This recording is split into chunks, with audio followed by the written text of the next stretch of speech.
যে কোনো সময় কারো হঠাৎ করে মাথা ব্যথা করতেছে, খেয়াল থাকতেছে না, প্রথম কাজ হচ্ছে একটু পানি খেয়ে ফেলা। কি কাজ করা? পানি খেয়ে ফেলা একটু, কি এটা এক নাম্বার। দুই নাম্বারে যেটা, আমাদের ব্রেনটা কিন্তু অক্সিজেন দিয়ে চলে। কি দিয়া? অক্সিজেন। আমরা প্রতি মুহূর্তে অক্সিজেন নিচ্ছি। কাউকে কি বলতে হয় যে ভাই অক্সিজেন নিও না, মরে যাবা? কিন্তু বলা লাগে?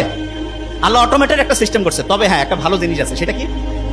আমরা যদি কেউ বুক ভরে শ্বাস নেই, তাহলে আমাদের যে ব্রেন থেকে শুরু করে শরীরের সমস্ত অংশ ঠিক পরিভাবে অক্সিজেন পায় এবং তখন মনটা চাঙ্গা লাগে। এখনই প্রমাণ করছি, এখনই একটু বুক ভরে শ্বাস নিব, এটা আমি করি।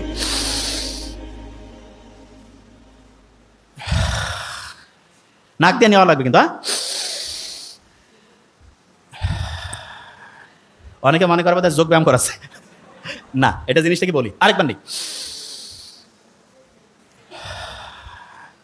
আচ্ছা, ইসলামের দৌড় প্রতিযোগিতা, এটা ইসলাম খুব দৌড়কে উৎসাহিত করছে না? মোহাম্মদ সাল্লাল্লাহু আলাইহি ওয়াসাল্লাম দেখা যেত যে আয়েশা রাদিয়াল্লাহু তাআলা আনহার সাথে হচ্ছে দৌড়াইতো মাঝে মধ্যে। দৌড়াইলে কিন্তু এরকম বেশি পরিমাণ শ্বাস প্রশ্বাস হয় এবং তখন আমাদের ব্রেন ঠিক পরিমাণ অক্সিজেন পায়। তাহলে এই যে দৌড় প্রতিযোগিতা, একটু একটু দৌড়ানো, এইটা হার্টের কোনো সমস্যা না থাকলে, অন্য কোনো প্রবলেম না থাকলে, এটা আমাদের ব্রেনের জন্য ভালো না খারাপ? ভালো। আচ্ছা, আমরা যে নামাজ পড়ি, নামাজে আমরা সেজদা দেই না? সেজদা দেই। সেজদা যখন আমরা দেই, শুনলে অবাক হবো, কপালটা আমরা মাটিতে লাগাই না?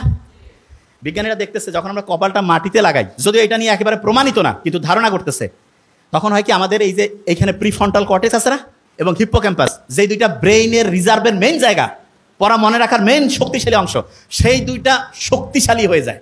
তার মানে যত বেশি সেজদা, প্রিফ্রন্টাল কর্টেক্স, হিপ্পোক্যাম্পাস তত বেশি পাওয়ারফুল হয়ে যায়।